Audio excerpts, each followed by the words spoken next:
listening to the Multifamily Podcast, brought to you by Ronn Ruiz and Martin Canchola, co-founders of ApartmentSEO, a premier Google agency, where we discuss current multifamily and real estate trends, apartment marketing strategies, and speak with some of the most influential thought leaders shaping the multifamily industry today.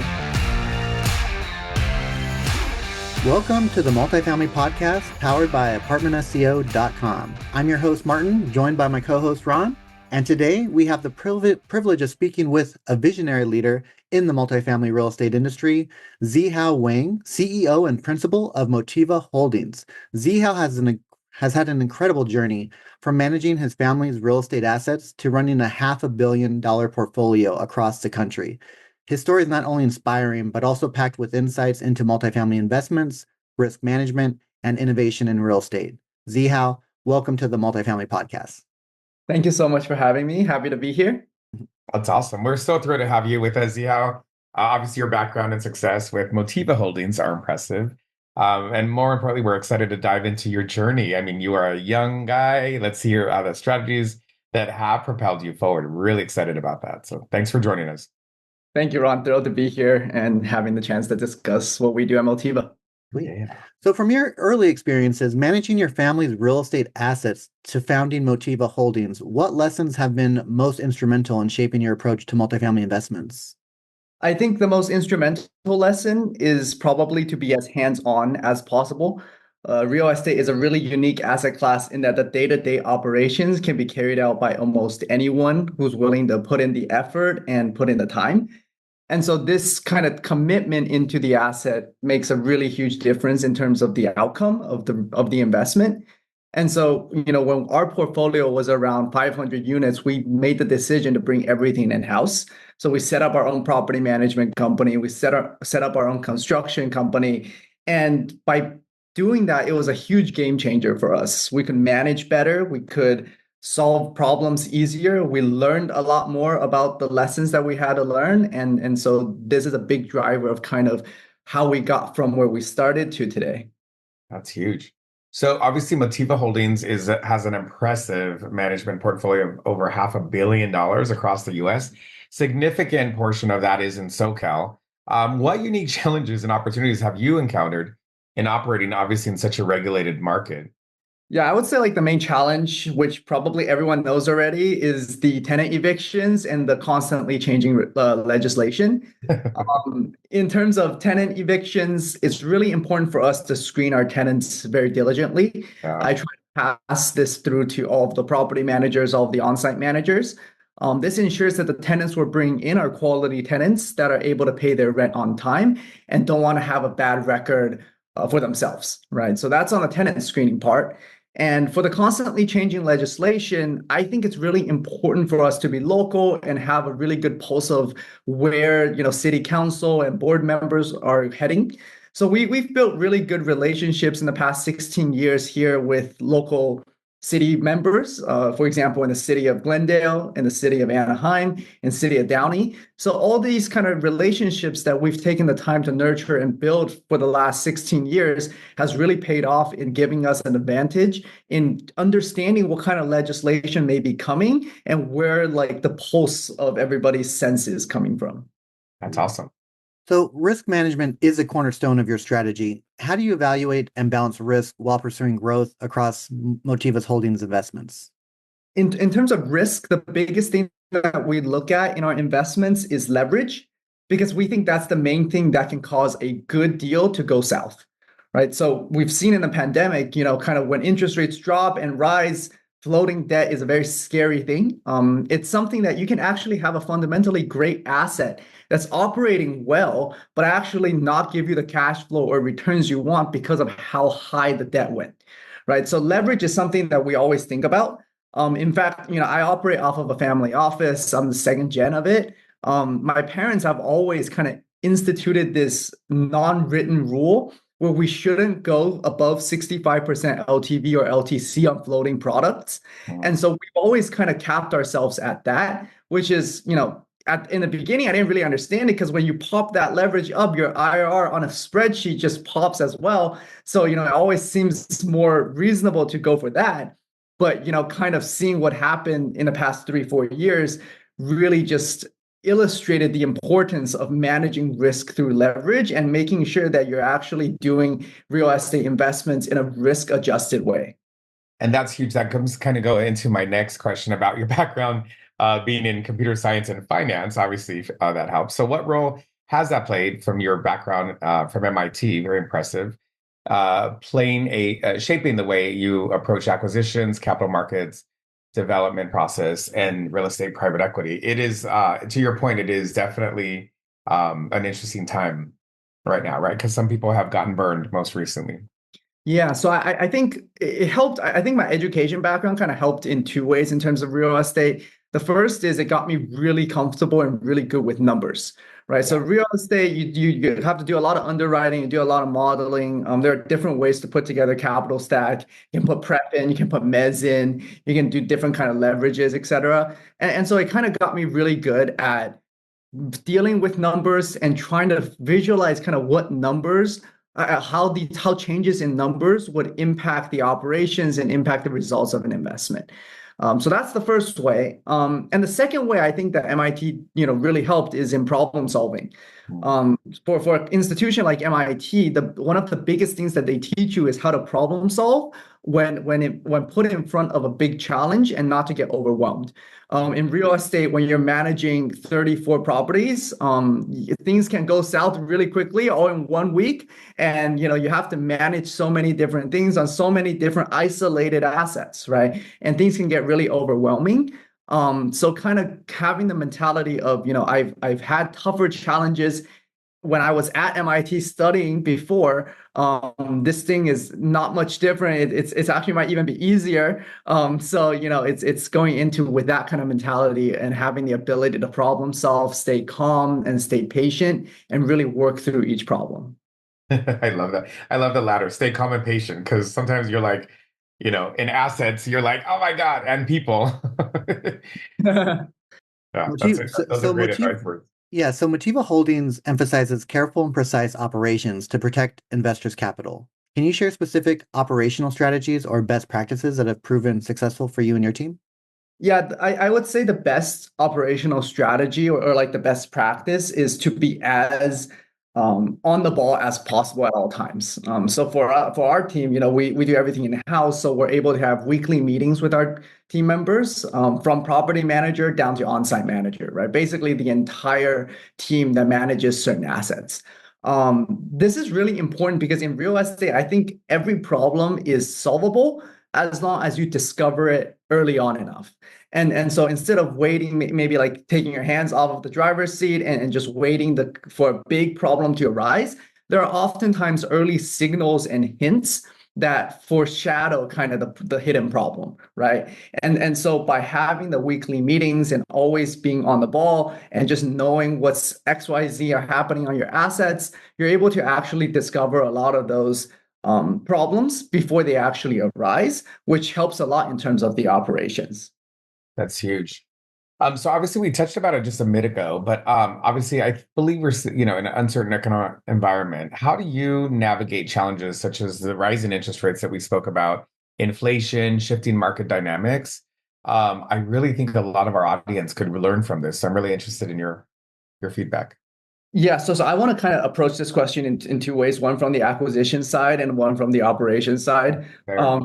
In terms of the acquisitions, to be honest, from 2021 to 2023, we've been very inactive in terms of acquisitions. We didn't really know how high interest rates are going to go, when they were going to drop. We wanted to have more transparency in the market before we put our money into it, right? So kind of for us, it was more of I want to know exactly where the road is heading before I make an investment. So from the acquisition side, the way we're navigating it is we're trying to have a clear picture, right? We're trying to look at properties maybe that already has assumable debt on it at a fixed rate. The price might be jacked up because of that, but it at least gives us a picture of where it's heading. And if that price that they want still works in our model, then that's a much more comfortable deal for us to go into rather than guessing where the market's going to go, 6 to 12 months from now. With that being said, I do believe there is a clearer picture with the Fed starting to cut. So short-term rates are coming down. You see prime coming down. Long-term rates are still relatively elevated because the 10-year is still relatively elevated.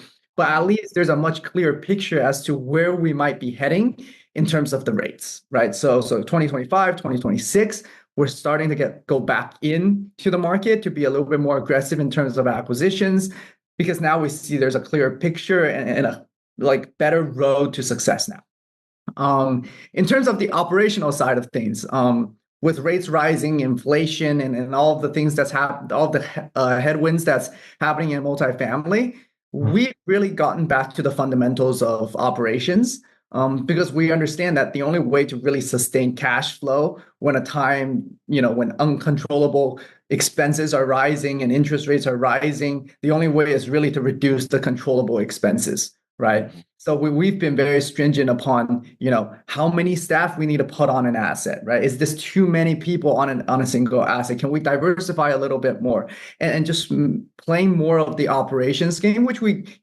lucky for us, we had the chance to really focus on that when we were more inactive in 2021 to 2023.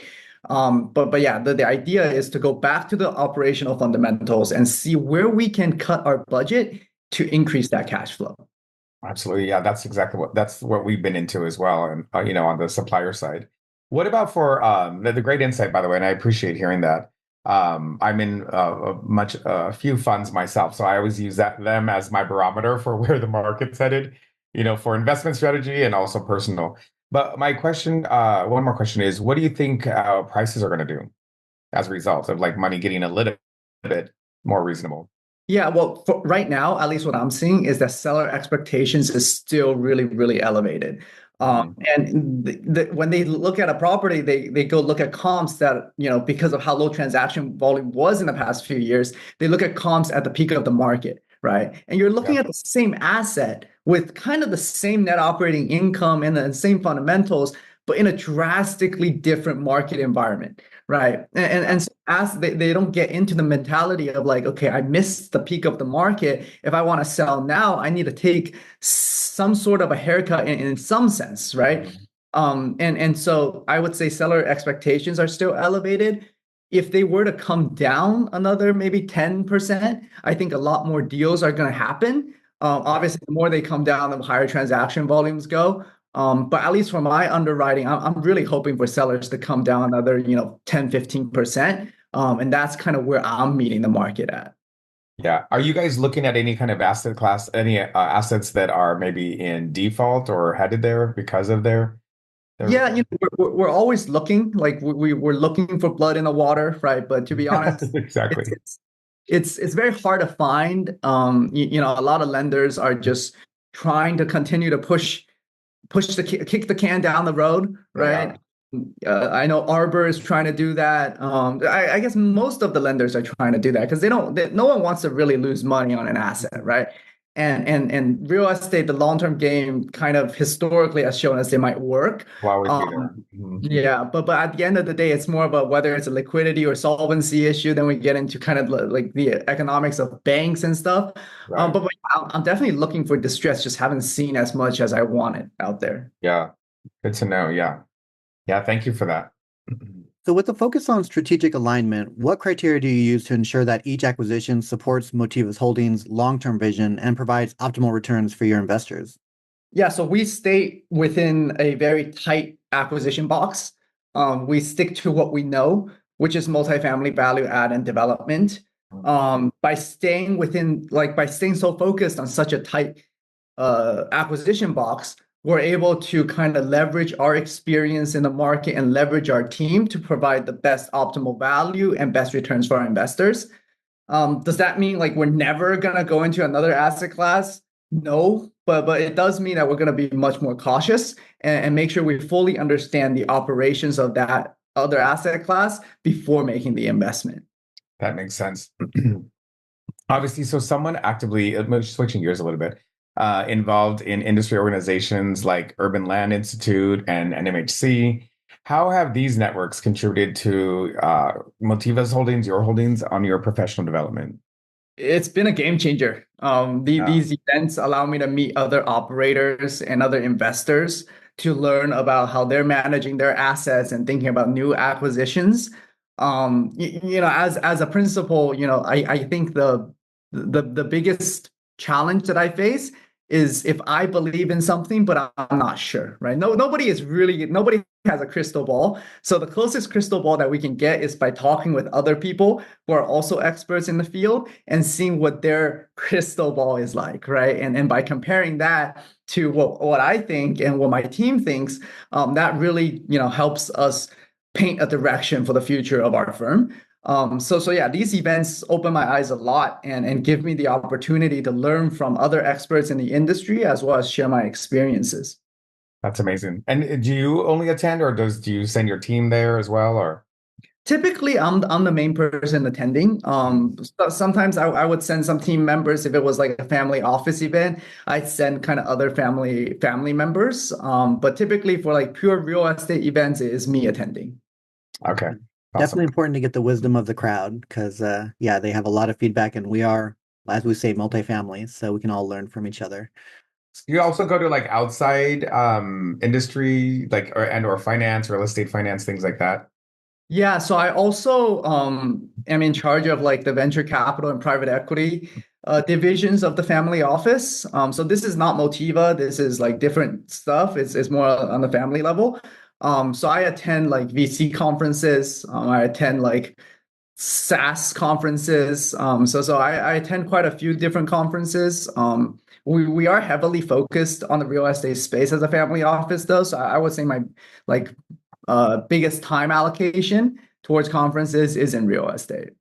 That's awesome. We'd have to talk offline to see which ones you recommend us, because we too attend outside industry, and Martin and I are all into investments and stuff as well on a personal level. Yep, and economics too. I love economics. Uh-huh. All right, so this is going to be a fun one because I love the fact that your background in MIT, because MIT is like that's the spot to go to school, right? And then also your real estate background. So I'd love to hear, technology plays a growing role in real estate, especially with the rise of AI. How have you leveraged your tech expertise to optimize operations, improve efficiencies, or identify investment opportunities at Motiva Holdings? Yeah, so technology has and will continue to disrupt our industry. For us, we've been focused on technology in terms of the operational side of things. So we've tried out stuff like smart leasing, or like self showings, those kind of tech. We haven't really stuck to it though, and the reason is because I think it's really like the technology isn't mature enough to really replace the human element when it comes to operating an asset. So for example, in terms of self-showings, I do believe it's important for us to have a leasing agent there to describe the asset, to describe what our community is like. And so even though we've tried a lot of different kind of technologies, we haven't really stuck with one. But I think technology is constantly growing. It's growing at a very fast pace. It's innovating at a very fast pace. And so I'm sure it will one day get there. It's got to be really, really good for me to be able to kind of implement into my team, into my daily operations. Now, do you guys do any kind of your own build, since you have knowledge, or maybe even former colleagues, alumnus that you work with for your own Yeah, tech? so I'm constantly thinking about new innovations to innovate in kind of the real estate space. I do have friends who can build and stuff like that. Yeah. I'm probably the most non-technical person out of all my friends. They're much more technical than I am. But yeah, it's like, for example, one of the ideas that we were thinking about is creating a software that can take in offering memorandums and extract information and put it into like a map almost, where it's like your principals are creating their own proprietary databases. That way, instead of you see so many OMs every single day from like email blasts and stuff like that, but it just kind of flies through your head, or you put it in like Google Drive folders and it's hard to sort. If you can just drop it into the software will show you exactly where it is, and you can ask it questions like give me the average price per square feet 1 mile from Hollywood, right? So if you can do something like that, I feel like at least on the principal side, or maybe even the brokerage side, would be very helpful. Yeah. Yeah, the data is there. It's just a matter of going to get it, right? And Yeah. adjustable. That's awesome. So wrapping up, looking ahead, what trends do you foresee shaping our industry in multifamily? And also, how is Motiva Holdings positioning itself to thrive in the years? I think going into the future, a lot of the fundamental drivers of multifamily will stay, right? So that like the supply and demand story, which is reflected kind of in the rate of absorption that we're seeing right now, the affordability crisis of single family homes, all of these tailwinds that drive multifamily will still stay for the long term because I don't see a easy or quick solution to solve either of them. So we're still very bullish on the asset class. Now, there are ups and downs in the market, right? Sometimes certain markets overbuild when interest rates are low. Other times, like inflation just hits us wildly, right? So yes, there are ups and downs in the market, but I think if you take a long-term forward-looking view, multifamily, I think will still make people a lot of money in the years to come. So for us positioning ourselves, we're in a position where it's like we still want to stay within multifamily. It's what we know, it's what we're good at, it's what we've been doing for the last 16 years. And so we want to try to capitalize on the continuation of the issues of the tailwinds that are driving multifamily. That's amazing.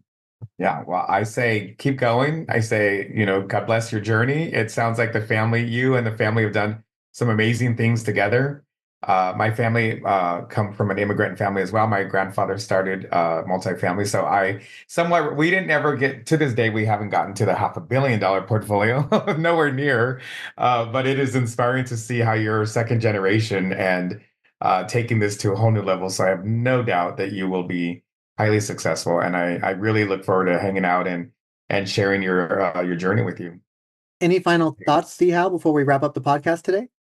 Well, I mean, I just want to give a word of encouragement, I guess. I think multifamily has had its tough times in the past few years. A lot of people are kind of sitting on the sidelines, just wondering what's going on, right? So, I mean, we're in that same boat as well. We've been in that same boat for a few years now, but I do see some light at the end of the tunnel. I do see 2025 and 2026 being better for us. In terms of acquisitions and operations, to be honest. So, just wanted to give a word of encouragement. Keep going, don't give up, and you got this. That's awesome. I appreciate that. I'm sure a lot of people listening will definitely appreciate that. We've kind of been bumped and bruised, especially if you've been at the game for a while. A lot of this is like uncharted territory for some.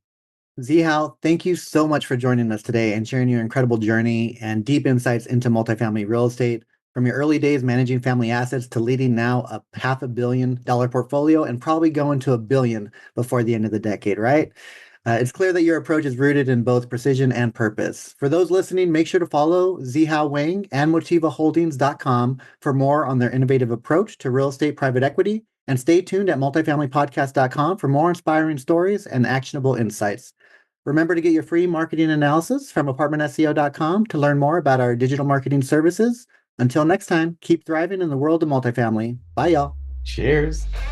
Thank you for listening to the Multifamily Podcast, brought to you by co-founders of ApartmentSEO, a premier Google agency, with your hosts, Ronn Ruiz and Martin Quinchola. Join us again next time as we continue to bring you the latest and greatest in the multifamily industry.